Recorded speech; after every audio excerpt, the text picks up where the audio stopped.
all right, Kyle. It's all good. It's all good, man. You know what? I'll take over for the night. All right. You go chill, bro. You all right, bro? You all right? I got you, bro. No doubt.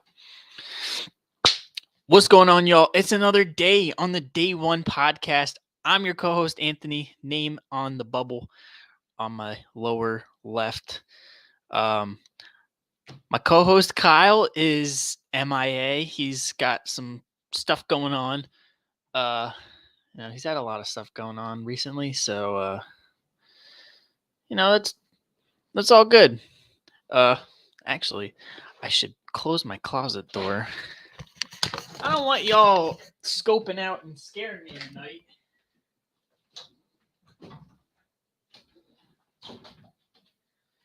Uh, yeah.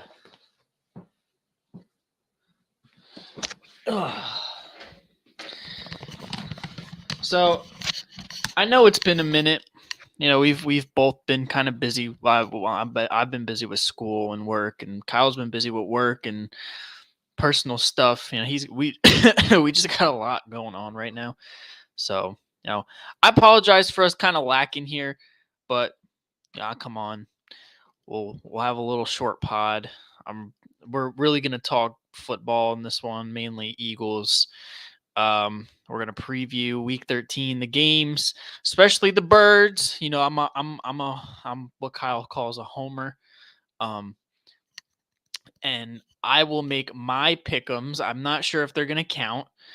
I'm just gonna do it for shits and giggles because why not? We do it every pod. So yeah. And by the way, I won No Shave November. So, you see I got lined up real nice. Look at the angles. The angles and the lines. Oh, pristine, bro. Pristine. This is me in my purest form. Like this, the big fluff poof ball me. My girl likes that just because, I'm like, there's a lot of hair to play with and she's got stuff to grab. Here, there's not much to grab, but I like it. I'm crisp. I'm fresh. I'm feeling fresh. The Birds are feeling fresh. All of Philadelphia is feeling fresh. Let's get into it. So Sunday Night Football, primetime TV. They debuted the All Blacks, black helmet, black alternates. My favorite Eagle jersey next to the Kelly Green is the All Black, and they debuted the black helmets against Green Bay and Aaron Rodgers, who this was a must-win game for Green Bay. If they wanted any chance to get into a wild card position, they had to upset the Eagles. And I knew, looking at these uniforms, I mean, there was more than just that, but I mean, just the uniforms. The Eagles do not lose in the All Blacks. I knew it wasn't going to happen. And after the first few plays, I'm like, no way, bro. They're not losing. They came out hot. The Eagles came out hot. Went down the field, scored. Jalen Hurts, he said, put it on my back. 150 plus yards rushing and 150 yards passing. He has to be the front runner for MVP. I mean, he just has done it all this year. He really has. No moment has been too big for him. And I mean, look, the Packers the Packers they're sneaky good team. The record doesn't tell the story. I mean, they're way better than what their record says they are. I mean, Aaron Rodgers just doesn't have the weapons on offense in the wide receiver department and tight end department. But the defense isn't that bad, honestly. They were holding our pass attack, but they were very, very, very sweet in the box. And the Eagles play caller, Shane Steichen, the coaching staff, Jalen Hurts, Miles Sanders, the entire running backs, Boston Scott, Kenny Gainwell, everybody, and the offensive line took full advantage of that. Um, 20 yards from a franchise record for rushing yards in a game. It was like over 360, which is insane in 2022 to have just under the doorstep of 400 yards rushing. I'll give you guys a stat here.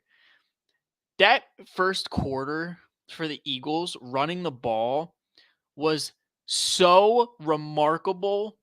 Like Jalen Hurts had over 100 yards rushing after the first quarter, bro. The first quarter.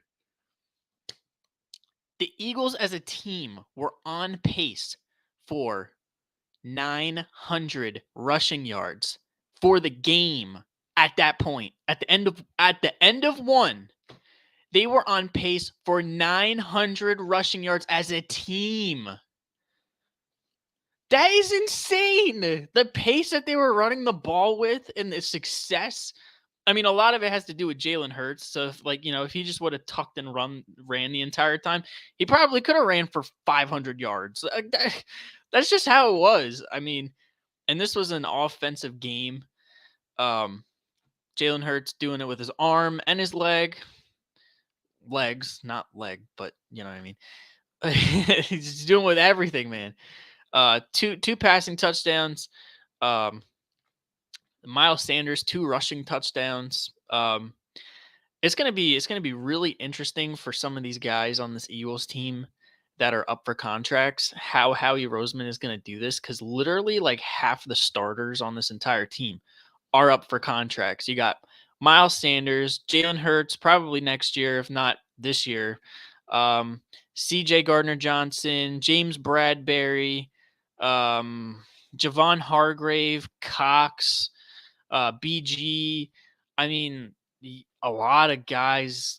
Kaiser White's on the prove it deal. Yeah, I mean, it's going to be really tough after this season to kind of like keep the gang together. But I mean, we have the best general manager in football, so I'm not really as worried as like I would be if I was probably like, I don't know, a Texans fan, like in constant NFL purgatory. But yeah, I mean, yeah, this was offensive fireworks. I would say probably this was the like you saw probably the most complete game, one of the most complete games from the Eagles this year as a team. Like getting Aaron Rodgers, forcing picks, but at the same time you're playing against Aaron Rodgers and you're running the same shell coverage, having 2 of the best corners shut down one-on-one corners in the NFL, playing 8 yards off. Made me, you see how I don't have hair? I ripped it all out watching Jonathan Gannon's 8 yards off soft coverage defense. This is why I'm all lined up. Thanks, Jonathan Gannon. You're playing the soft shell coverage next week. What the hell? I'm going to be bald. I'm not going to have anything to rip out next week. But yeah, I mean, it was a great game. It was after that first quarter and like the first half, I'm like, this is shaping up to be one of those like all-time classic games. Um, and you just saw it again with the Eagles. Like, this is a really, really good team, no matter how many people don't want to put respect on them just because like the easy schedule that they have. And, we haven't beaten anybody. I mean, watching them, especially in the second half, just wear them down with the run was just absolutely impressive and remarkable. You could see it in the fourth quarter. Like Kenny Gainwell and Boston Scott were breaking off like 10+ yard runs. And the offensive line was just having their way. It was nuts. And there were some upside and downside to this game. For the Eagles side, C.J. Gardner-Johnson went out. He got hurt on a hit that he gave. I believe it was Christian Watson over the middle. He popped them instead of wrapping them up with the hands, and He has a lacerated kidney. He's on IR for at least 4 weeks. That's a huge blow. I mean, he's leading the NFL in interceptions. He's been playing lights out. He's been probably next to Slay and Bradbury. He's been the superstar of the defense. You can't really understate how CJ Gardner Johnson's been playing this year. Um, he's just been playing out of his mind. He's probably like one of the first guys I want Howie Roseman to extend. I mean, I say it every week. I'm like, extend this man tomorrow or yesterday. So it's definitely gonna be a huge blow without him for at least 4 weeks. And the lacerated kidney, you got to be a couch potato. So that's something also that I kind of worry about because he's not going to be in game shape when he gets back. But they're saying he should be like the earliest he's eligible to come back is for the Saints game week 17 on New Year's Day. So if he kind of like, I hope by then the Eagles will have the first seed all but wrapped up and they can kind of just like kind of get him back into game shape. Take that week and the week 18 game if he's good enough. I mean, obviously, if he's not going to come back for the Saints game and he'll be back for week 18, get him the reps in week 18, then take the first round bye, get him more conditioned and ready for the real season, which is playoff season. And, you know, we can talk about that here. The Eagles are not going to talk about playoffs until they get there. They're looking way past the playoffs too. But that's beside the point. Yeah, that's going to be a huge blow. Not having CJ Gardner Johnson for a couple weeks. But some good news. Jordan Davis is playing tomorrow against the Tennessee Titans. He is back, baby. Big baby Davis. He's as happy as ever. He actually lost 20 pounds in his recovery. So look for him to maybe have a little more like speed. I'm excited. I mean, the run game has been a weak spot for our defense. And we saw the stats. I mean, Jordan Davis was a huge reason as to why it wasn't so bad. I mean, you saw the Eagles defense as a whole was giving up like a yard and a half less with Jordan Davis on the field versus him off of the field. And the additions of Linval Joseph and Ndamukong Suh have helped tremendously. But just imagine pairing Fletcher Cox, Hargrave, Milton Williams, Jordan Davis, Linval Joseph, Ndamukong Suh. That's your D tackle rotation. And I don't know if it can get better than that. I really don't know if it can get better than that. And then, not to mention, you got Reddick, BG, Sweat on the edge. Robert Quinn's going to be out for this game, but he hasn't really done much, unfortunately. But yeah, that's a good sign. And it seems that Dallas Goedert and Avonte Maddox are also getting closer to being able to come back. Yeah, so we'll keep an eye on them. They were both on IR. Dallas Goedert had the shoulder. He had the sling. He doesn't have the sling anymore. He's hoping everything goes well. He'll be able to come back, I believe, next week. I'm not too sure. I forget, but it's good news. We're getting our guys back healthy. Just hopefully, CD, rest up, my man. We need you for the playoffs. We need you for this Super Bowl run. Look, I've been saying it just about damn near every week. Look, this one right here is sweet, but I want another one. I need another one, CD. Rest up, get yourself back in shape, and get me another ring, please. This one is cool and all, but it'd be a lot cooler to have two. But yeah, so so that's on the Eagles side of that. The Packers side of it, Aaron Rodgers went out with a rib injury. He was also fighting that thumb injury as well. You never want to see a guy of that caliber go out. But he was having a rough night with them boys. And it takes a toll getting sacked 3 times. Having those guys falling on you and stuff like that. But Jordan Love came in the fourth quarter and he showed a lot of promise. I think Green Bay fans have something to be really excited about for the future because obviously Aaron Rodgers is not going to last forever. Tom Brady is an anomaly. Um, and you can only hope to duplicate it to a certain extent, but nobody's going to duplicate what Tom Brady's been able to do over the last 20 plus years. Um, so I mean, at least you kind of know that you have a guy who is capable of taking the reins from Aaron Rodgers when, the time comes, and you won't have to go quarterback shopping right away. You can give Jordan Love the keys to the franchise and, give him 2 or 3 years to figure it out and see if he's the guy. Then, if it doesn't work out, then you go quarterback shopping. But if it does work out, then, you found a gem. I mean, he's a first round talent, so it's not really like a hidden gem, but, he's been sitting behind Aaron Rodgers for the last 2 years. So, it'll be a good thing. The Packers won't fall off like that. So, it'll be good. Another bright spot from this game, I'd like to give major props. And this guy's going to have to come through big for the next few weeks. Undrafted free agent Reed Blankenship from Middle Tennessee.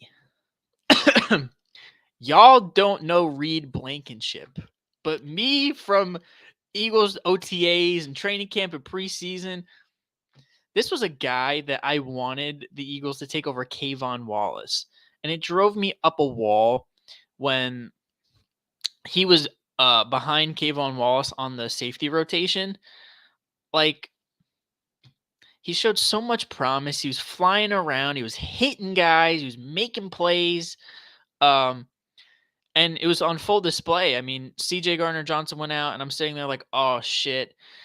Kayvon Wallace is going to come back in the game. The back end's going to be burnt toast. They send Reed Blankenship out there, which caught me off guard. I was like, oh, okay. Well, let's see what he's made of. like he's like, nobody has really seen Reed in like a huge situation, especially on primetime TV against Aaron Rodgers. Comes out third snap, reads Aaron Rodgers, fools him like the Joker, like Nikola Jokic Joker style. Intercepted on his third snap of the year. Intercepts Aaron Rodgers. You can't make it up, bro. You can't make it up. He made an amazing play. I didn't see it. I was my jaw was on the ground. I was in disbelief and shock. I was like, Reed Blankenship just picked off Aaron Rodgers. What's going on? I mean, everybody was saying like because the running joke in the NFL with secondaries is like white guys can't cover. So it's already like a big meme that he's out there in the secondary, and then he makes a huge play to pick off Aaron Rodgers on what would probably have been another touchdown drive. But he had like 6 tackles, he had 1 TFL, an interception. Like he stepped in and played his role big time. So major props to Reed Blankenship. He's going to be getting the starting reps this week. And especially against Derrick Henry, which we'll get into this preview here in a little bit. It's going to be huge. It's going to be really huge for him to, make his presence known. Clog the box. That's another body down there to stop the run because, Reed likes to hit. Reed be hitting them folks. But yeah, this was a great win for the Eagles. I would have liked the score on the Packers side to not be as high as it was. Like giving up 30 plus is kind of a no-no in my eyes. But I mean, the Eagles scored 40 for the first time this year. The offense looked back to what it was. Even without really like slinging the ball down the field, like they were able to run effectively. And it's just another example of how the Eagles have managed to win another football game in a different fashion. None of their wins this year, or their games for that matter, none of them have been like carbon copy duplicates of the prior game. It just goes to show you that this team can get it done like any way you want it to get it done. Um, and that's what good football teams do. They find a way to get it done in multiple fashions, regardless of the circumstances. Whether it's injury or just the situation on the field or the weather or external things. Um, but yeah, so the Eagles moved to 10-1. They're still the number one seed in the NFC, the best team in football. Um, but they do have Minnesota and they do have Dallas on their heels. And it's interesting when you look at the schedule that Christmas Eve game is shaping up to be the deciding factor on the NFC East, because Dallas has like all of the AFC South for the next 3 weeks. They got the Texans, the Colts, the Texans, and the Jags. And the Eagles' next 3 games are the Titans, Giants, and Bears, which is a little tougher than the Cowboys schedule. But here's to hoping for a Jeff Saturday trap game win. You know what I'm saying? But no, I mean, it's shaping up to be that way. So for the Eagles, they just got to keep handling their business, and everything will fall where it may. And same thing in the Vikings department too.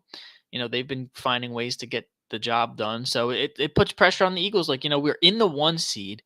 Only one team gets the first round bye. And for the Eagles, that would be huge, huge, considering like our best defensive player, one of, is on IR with a lacerated kidney, and it's going to take him like 2 weeks to get back into like the game shape and to, be back to where he was before he lacerated his kidney. So it is like apparent and like mandatory for the Eagles to finish their food and win these next 5 to 6 games, secure the number 1 seed, lock it all up, and get your guys healthy for the real season, playoff season. That's really what it looks like for the Eagles and the NFC. I mean, you're gonna have the Giants and the Commanders kind of like duke it out for probably who's gonna be the third and final NFC East team. But we'll get into the matchups a little later here. We'll move into the Week 13 preview. I mean, look at some of these games. We're mainly going to look at the Eagles game. I mean, we'll look at the Eagles game. We'll also kind of touch on the Jets, I guess, just because the Kyle shout at co-host. How about their new quarterback, bro? What's his face? Mike? What? Hold on, bro. I don't even know the fella's name. That's sad. Mike something. He's a something, all right.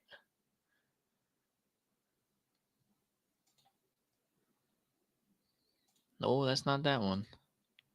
I'm so sorry, guys. Gotta find the game here. Here he is. Mike White. How could I forget? Such a name for a white guy playing quarterback. Mike White. That's right. I'm so sorry, bro. He'd be grilling me if he was here right now, bro. You sleep, Mike White, bro. What Geno Smith would have been if he panned out in 2013. The white Geno Smith. Yeah, I mean, look, this could be their Jets' push into the playoffs with Mike White. I mean, they're getting behind him, and he had a hell of a game against the Bears. I mean, you look at his stat line: 22 of 28, 315, and 3 tuds. Like, absolute baller, absolute beast. He was on some.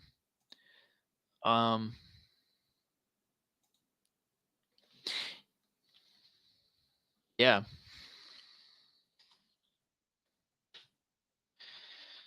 Crazy. Who would have thought? Going from throwing bombs, banging moms to just banging moms. And Zach Wilson to, to lose. I'm so sorry to lose to a guy um with the whitest quarterback name in history, Mike White. Um, so look at the playoff picture here. I'll just show my screen for you guys. Here we go. All right, can y'all see that? Yes, you can. Okay. So here's how it's looking right now. We'll touch on the NFC first, and then we'll hop over here to the AFC. My Birds 10-1, with about a game and a half on the Vikings, who are 9-2. Obviously, if we were both tied, we'd hold the tiebreaker because we blew the doors off of them week 2. So yeah, it's apparent that we stay the course and take care of our food. We're playing a really tough team again in the Tennessee Titans tomorrow. And the Vikings as well. The Jets are also a really tough team. I'll get into that pick. That could be a possible trap game. I mean, both of these could possibly be trap games, but I think the Vikings game more than the Eagles game. You got the 49ers, the number 3 seed, currently leading the West at 7-4. A dark horse contender out of the NFC. I mean, look, you got Jimmy G, who's one of the best game managers in all of football. Christian McCaffrey, George Kittle, Brandon Ayuk, Debo, killer offense. DeMeco Ryans has the defense playing out of its mind. They just got to stay healthy. All of these teams, really, that's the key for all of these teams is health. And we get down here a little bit. Tampa Bay, the number 4 seed, should be illegal. That they are 5-6 and are going to host a home playoff game. It should be illegal. I guess it's the Tom Brady provisional spot for this year's playoffs. You give a provisional to the GOAT. He's meant so much to the game. So even though their team's kind of shit right now, and Washington and Seattle would probably be more worthy of that spot. And you know what? It's the Tom Brady provisional. What can I say? The Tom Brady provisional. But then you get into more of these, like the wild card teams here. I mean, all of it. Look, it's the entire NFC East. It's what they said the AFC West would be. The Cowboys at 5. They're it looks like 2.5 games behind us. So we hold the head-to-head, and we're 2 games ahead. So it's really, almost 3 games that we're ahead of Dallas. Then the Giants and the Washington Commanders. I mean, basically, whoever wins this game, I think, is gonna probably punch their ticket to the playoffs. It'll be the Eagles, Cowboys, and one of these 2 teams. Which is gonna be tough the game because they both run the ball effective. They don't really throw for a lot. Yeah. Look, my hammer of the week, if you guys were wondering, hammer of the week, the under on Washington and New York. I haven't even looked at it yet, but I'm just going based on the matchup. Whatever the under is on that game. All right, back to this here. But yeah, so on the bubble, got the Seattle Seahawks, who have fallen out of first place. They're a game back. And they take on the Rams. Both of these games are going to be tough here in the NFC West. I mean, the 49ers are taking on the Miami Dolphins, who some are saying are a Super Bowl contender. And the Seattle Seahawks taking on the Rams, who, Matt Stafford is not playing, but they still got some playmakers. But yeah, and then you got honestly, the Falcons are not going to make the playoffs. The Lions, I have no idea how they're in this on the bubble conversation at 4-7. How are they second in the NFC North after starting the way that they did? MCDC, the greatest 4-7 football team I've ever seen. And then you got Green Bay, Carolina, Arizona, the Saints, Rams, Bears, all in the back here. You got injuries with the Rams and the Bears. The Saints have just been absolute garbage. Thank God. Thank God. Thank you for their first round pick. Thank the Lord. The Eagles could probably go to the Super Bowl this year, win the bowl, and we're going to have a top 5 pick in the draft next year. W's in chat for Howie Roseman. And, it's crazy that the Carolina Panthers are doing better than them right now after selling their entire organization to PJ Walker. And the Arizona Cardinals are a dumpster fire. They're going to have to get a coaching change. Cliff Kingsbury's, I think he's on the hot seat. Kyler Murray said that his game plan's all fucked up. So, hey, you're looking at probably a coaching change there. And I think really the main mistake in Arizona was paying Kyler Murray all that money. But yeah, so that's what the NFC playoff picture looks like. I mean, it's going to be really tough. I think it's honestly between the NFC East teams and Seattle for the 7th and final playoff spot. Like Giants, Washington, and Seattle are going to be fighting for these two teams. So,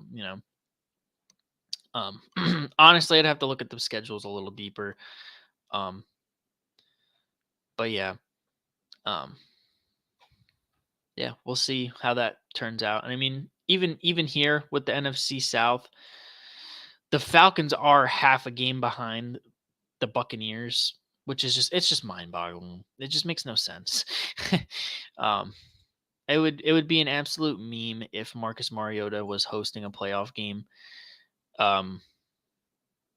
with a losing record. But yeah.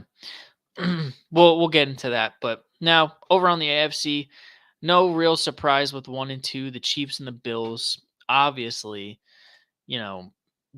two of the best teams in the AFC. I think it's honestly the Chiefs that are probably going to make it to the Super Bowl over the Bills. And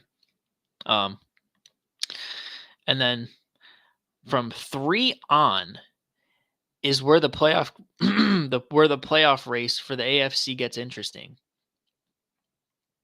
Because you have the Titans and Ravens at 7 and 4. And then you get into the wild card here. The Dolphins are 8 and 3, who are half a game behind the Bills. The Cincinnati Bengals, who are tied with the Titans, which, in my opinion, I mean, that's gonna be a tough game. I think the Titans lose. I could see both these teams losing, so I'll probably stay the same. The Jets at 7 and 4 as well, and the Chargers at 6 and 5, and the Patriots at 6 and 6. And who knows, if the Colts string on some games here, we can look at their schedule. They have a legitimate chance to kind of be in the conversation too. Well, I lied. They're playing Dallas tomorrow on Sunday night. Oh, they're playing in Dallas. Ew. And they're playing in Minnesota, and then they're playing against the Chargers. They'll probably be 1 and 2 out of this stretch right here, and then they play the Giants and Texans. All right, forget about what I said about the Indianapolis Colts. I'm sorry, guys. I just want to see like Dallas lose so bad that I'm just like throwing storylines. But yeah, I mean,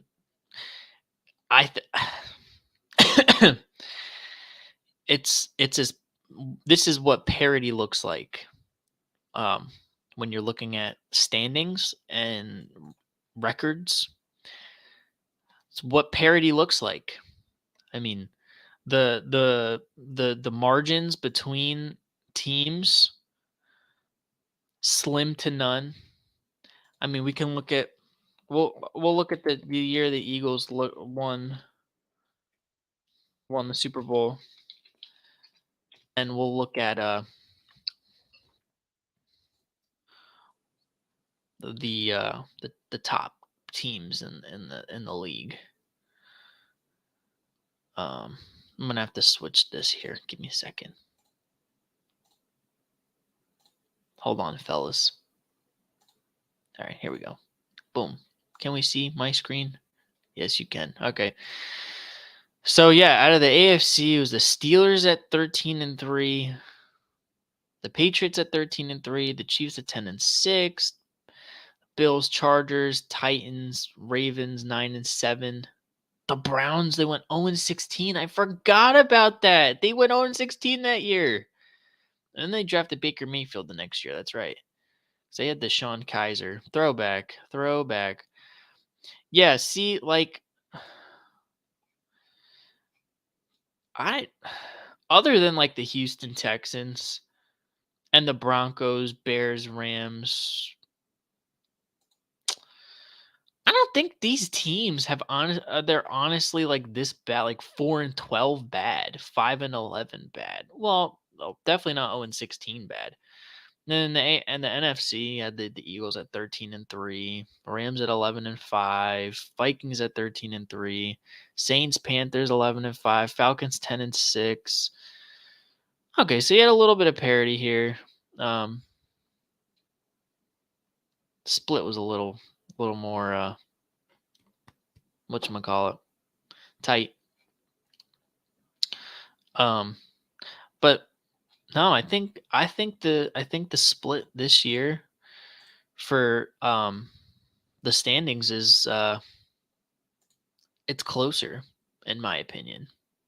So there's a lot of good matchups out here. A lot of football left. A lot of shit can happen in what is this 13? A lot of shit can happen in 5 weeks of football. So, we'll see. We'll see. Um all right. It's that time of the pod. Our pick'ems. Well, my pick'ems. Um since my co-host is not here with me, he's just gonna automatically be riding whatever the fuck I pick, and that's the rules that I'm making. So, yeah, sorry, Kyle. Actually, no, I should go up because you're not making the picks and I am. So, boom. It don't matter. It only hurts you. Don't hurt me. It hurts you. So, I'm just playing. I'm just doing this for fun. All right, fellas. It's our favorite time. The weekly pick'ems. The week 13 spread picks. Um Now, the Bills beat the Patriots 24-10. I didn't we obviously we didn't make a pick for this game, but I probably would have took the Bills at whatever the hell the spread was, cuz there was no way that the spread was as big as 14. I can let me, you know what? I'll look. We'll double check our work here. You know what they say? No, don't double check, triple check, quadruple check before turning in your work. Let's see what it was. Odds 4. Yeah, no, I would have picked. I definitely would have picked Buffalo. No cap. All right, all right. So yeah, we probably would have won that one right there, which is cool. That's cool. Fine with me. All right. So kind of gonna go in no particular order here. First game, we got the Green Bay Packers going into Chicago to take on the Bears. I believe Justin Fields is like questionable or something to play. Aaron Rodgers is playing. This is kind of like you're watching two dogs piss on each other here. I mean, the Bears at 3-9, the Packers at 4-8, and there's two crap teams crapping on each other. Give me the Packers at -4.5. Um, Aaron Rodgers got to get one here. Although I will say that the Eagles making them look sweet in the run game could be big if Justin Fields is starting for them. But we'll see. So yeah, give me Packers. Next game, Pittsburgh Steelers going into Atlanta to take on the Falcons. This is what Vegas calls a toss-up. Steelers are 1-point favorites on the road. Kyle Pitts is out for the year, although he hasn't really done much for them, to be honest. And I would like to say that the Steelers are coming off of a win. They are against the Colts. That's right, on Monday night. Dad, jackass.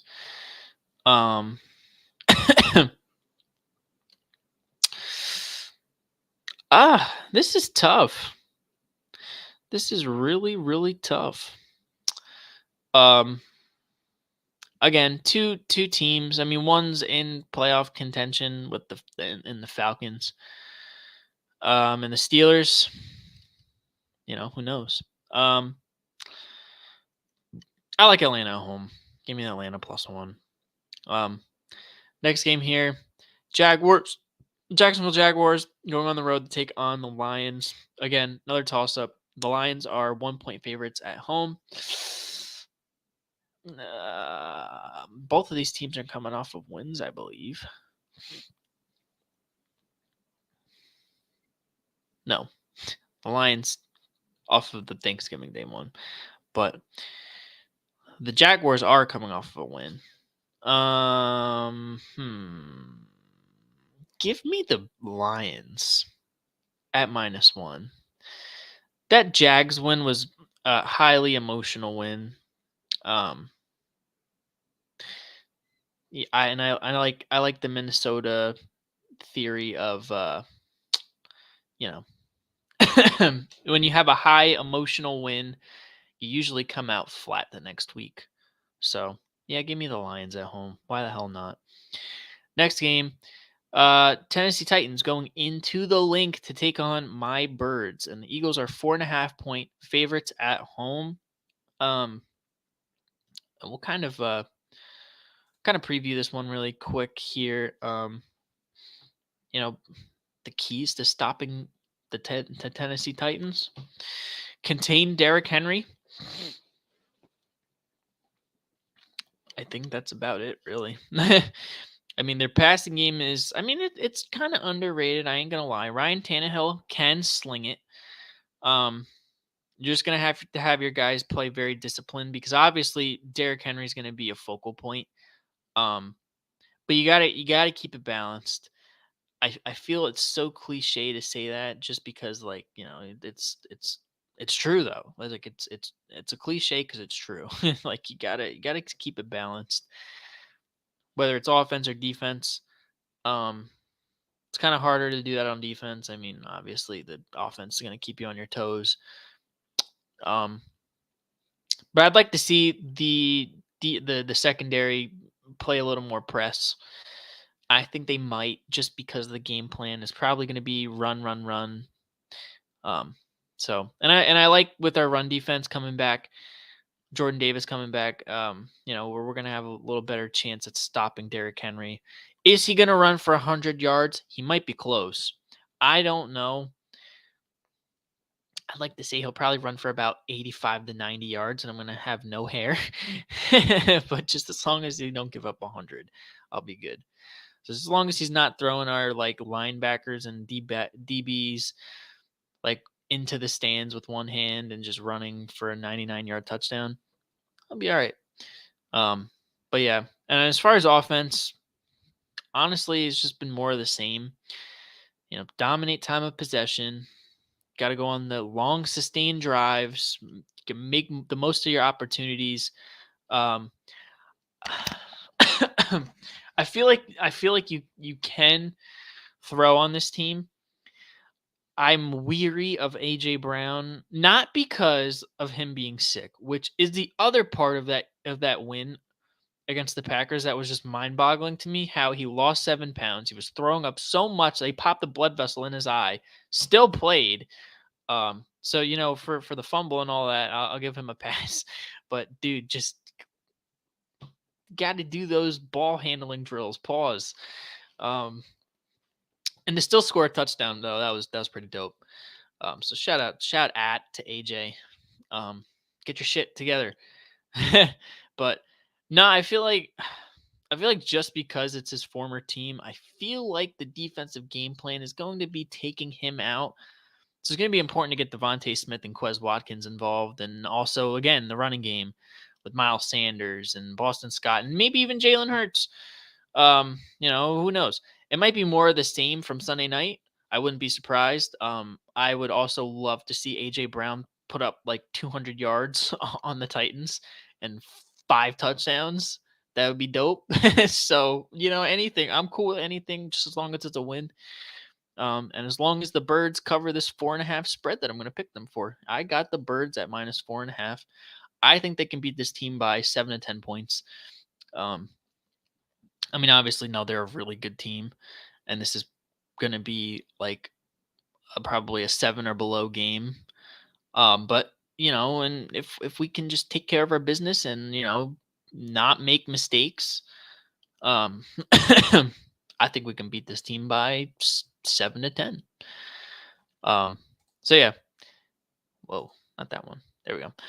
Yeah, give me the Birds -4.5. Next game, the Browns, the Cleveland Brownies, going into Houston to take on the Texans. This is Deshaun Watson's first game back against his former team. This is the schedule makers. They really are demons. Listen, I got a bone to pick with the schedule makers at the NFL league office. Y'all mean to tell me that you gave this man Deshaun Watson a 12-week suspension to only have him come back on week 13 when he's playing against his former team? The reason why he's not on the team anymore is because he was getting the happy endings at the massage parlor. So he's going to go back to get the happy endings and go back and possibly win this football game like nothing happened. Or the females that we don't associate with the actions that were conducted on this program. I just think that's insane. It flabbergasts me. Like, Calvin Ridley got suspended for an entire year for betting on his own team when he wasn't even playing over like a $1,500 bet. Yet Deshaun Watson can allegedly assault 26 plus women and get all these happy endings at the massage parlor and only be suspended 12 games. And, kind of inconsistently take accountability, but not really. I don't know. That's a weary one for me, but okay, okay, schedule makers. I see you guys are demons with this one. Y'all are messed up for sure. Texans are 7.5-point dogs at home. Give me the Browns. I sit here and I'm like, well, I don't really know what we're gonna get, but I mean, the track record that we've picked is like the wild card of the first time starting quarterbacks and not having film. But he literally played for this franchise, so they should literally know his every move, including his spot to go to get a happy ending. So they should know his life story and his life tendencies. But I think it doesn't matter. It's all for none. The Browns will win this game handedly. Give me the Browns -7.5 in Houston. Next game, the Washington Commanders taking on the Giants in MetLife. Washington Commanders are 1.5-point favorites on the road. This is going to be a dogfight. Like I said earlier, I think whoever wins this game is probably going to lock themselves in as the third and final team out of the NFC East to make the playoffs. Quite honestly, I like Washington. They got the hot hand. The roster overall is better than the Giants, although they have some really good coaching and they're at home. I honestly wouldn't be surprised if either of these teams win this football. I wouldn't be surprised if this game ends in a tie. That's how evenly matched this game is. I like I said, I wouldn't be surprised if this game ends in a tie. The over-under, I look at it now, is 40.5. I don't know if I touch that. Actually, you know what? No, I touch that because I think they'll probably put up like 35 total. So yeah, there you go. I'll take I'll take Washington -1.5. They're on a streak right now. Taylor Heineke, the Zin God. Um, he's gonna get another pair of J's for his team. Um, and it's gonna be that was a good run for the Giants kind of year, and they'll bounce back next year. So yeah, like I said, I wouldn't be surprised if that game it literally ends in a tie. Like it's just insane to me. All right. Next game on the slate. We got the Denver Broncos going into Baltimore to take on the Ravens. Ravens are 9.5-point favorites at home. I like the Broncos to cover here. I don't know if they win, but I like them to cover 9.5. Like I said, I mean, look, the team has just been like it's fallen off of a cliff. I get it. This team is just too good to win only 3 games out of the year. I think they kind of soil the not even. This could be a trap game, which is pretty much the sole purpose that I'm taking the Broncos at 9.5. For all I know, they could get blown the hell out. So we'll see. But the Ravens did lose last week to the Jags. So hey, anything's possible, like Kevin Garnett said. So yeah, give me the Broncos 9.5. If they're down by 13 plus in the fourth quarter, I'm licking my chops. So I'll leave it at that. All right. Did I skip a game? I feel like I skipped a game. Did I touch on the Jets and Vikings? I did not. I just realized I was looking at this. I'm like, there's no way. The New York Jets are going into Minnesota to take on the Vikings. The Jets are 3-point dogs on the road. Minnesota coming off that statement win on Thanksgiving against the Pats. The Jets blowing out the Bears. I can see this one being a trap game as well. Give me the Jets at +3. I wouldn't be surprised to get the doors blown off of them in Minnesota, but I do see this as a trap game. Mike White could sling that thing. He can sling that thing. So we'll see. We'll see. I've been saying it for a minute. Minnesota is due for one. They're due for one. So yeah. Moving on here. Let's move on. The Miami Dolphins going into San Francisco to take on the Niners. This is America's game of the week. And obviously, would you not expect anything less? I mean, some people would want you to believe that this is a possible Super Bowl matchup. I don't think so. But, wishful thinking. 49ers are 4.5-point favorites at home. Sheesh. It's tough, man. It's really tough. Look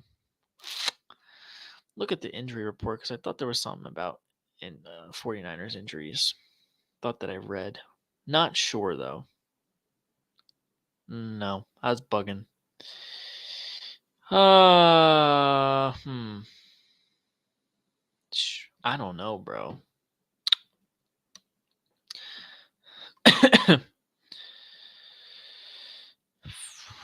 It's gonna be a tough game right there.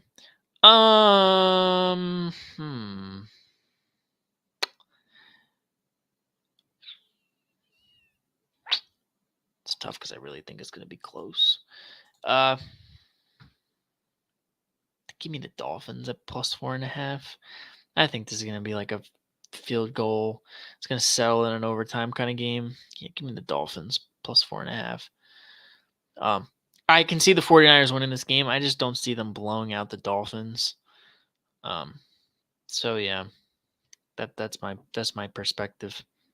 Next game, the Seattle Seahawks going into LA to take on the Rams. Seahawks are 7-point favorites on the road.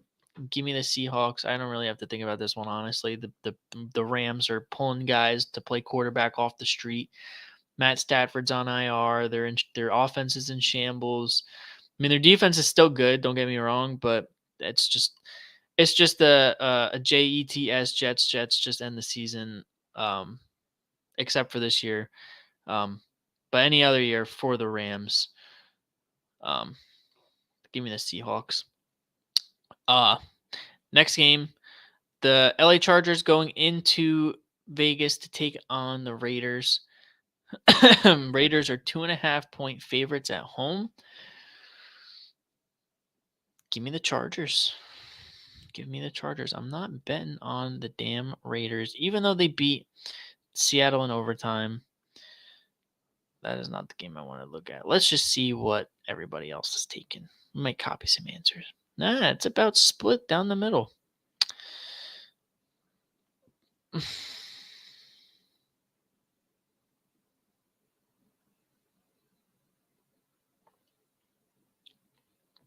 Although Mike Williams is out with an ankle injury.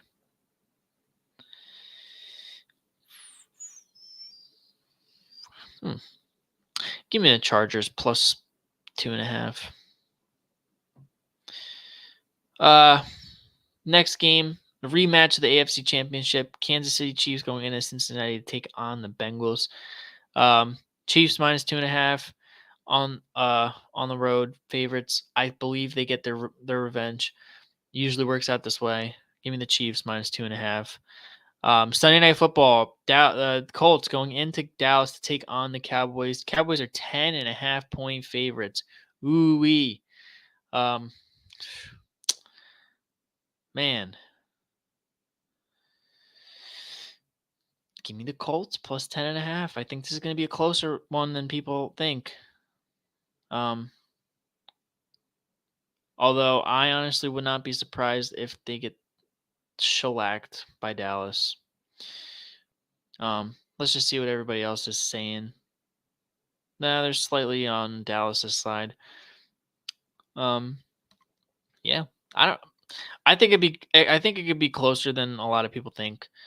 I mean, the Colts are a really gritty team. I mean, Jeff Saturday's got them playing better, playing better than I guess they were under Frank Reich, which is mind-boggling that he was fired. But it is what it is. It's a business. But yeah, I mean, look,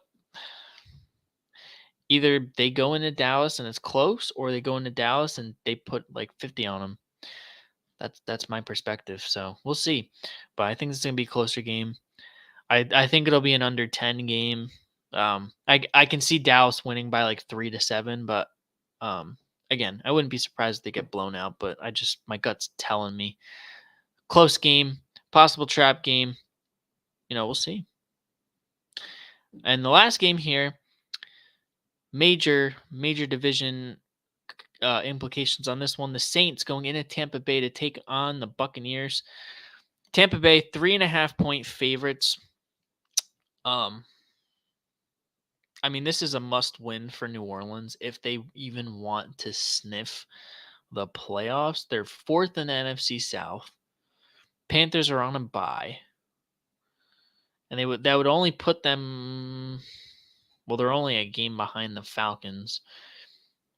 It would tie them with the Falcons, but they would probably have a tiebreaker. I don't remember. I'd have to look at the matchups. So this is a huge game. I believe if Tampa Bay wins this, they'll probably win the division. If not, I think it opens the door for the Falcons. Give me the Bucks minus 3.5. This is really close. I think Tom Brady, even though they lost in overtime to the Browns, which the Browns are a better team than the Saints. This is like a must win for Tampa Bay, and it's on prime time. I like Tom Brady in that situation right there. He is the GOAT. They don't call him the GOAT for nothing. So, folks, that's my picks. That's my picks for the week. I am now ahead on Kyle because he did not pick and I picked. I'm going to have at least 5 winners, which means I'm ahead in the pick'ems. Write it down. He's a no call, no show. He's falling behind. We out here, you know what I'm saying? Um, yeah, I I think that's really all I got. A little shorter than usual. I mean, it's just me, so you just had me talk me ramble for like an hour by myself. So yeah, I guess we'll sign off for the night. We'll be back. I'm gonna try to get in touch with the co-host. If not, we gonna be riding. I don't know. We'll see sometime next week before the next set of games. We'll do some analysis. We'll talk Eagles. We'll talk basketball. Um, I mean, the Sacramento Kings are probably going to be a playoff team, which is crazy. The Beam team. Everybody was clowning me coming out the closet as a Kings fan. Um, you know, whatever. Um, so we'll talk more about that with our co-host. Talk about the Phillies and their free agent interests. Um, it was very convenient that Coach Thompson missed the Philly sports memorabilia show to quote unquote make the team better. So what do the Phillies have up their sleeve is my question. We should have answers very soon, but we'll see. Um, and I'm sure Kyle's very excited about that. So yeah, I don't blame him. I'm excited for the fightins. The fightins. like I said in past podcasts, watching that stadium after they went up 2-1 in the World Series, just the entire stadium just buzzing, singing, dancing on my own. That is the epitome of Philly sports fans. It's just contagious. It's moving. It made me have a tear in my eye because it was so powerful. Not only that, but uh when they hit the homers, it showed up. They literally shook Pennsylvania. It was they created a man-made earthquake. So yeah, there's a lot to be excited about, especially with Philadelphia sports. Um, so yeah, we'll get more into it in the next pod. If you enjoyed, drop a like, subscribe, turn on the bell to join notification squad. Or know the gang, know the gang, know the gang. Um, and make sure you tell a friend to tell a friend to tell a friend. Whether you're at home, at work, walking the dog, in the drive-thru at Chick-fil-A, on Mars, on the moon, or anywhere in between, make sure you tune in to the Day Ones. It's the Day One podcast. I'm your co-host, Anthony. This right here is my co-host, Kyle. And I'm signing off. Peace.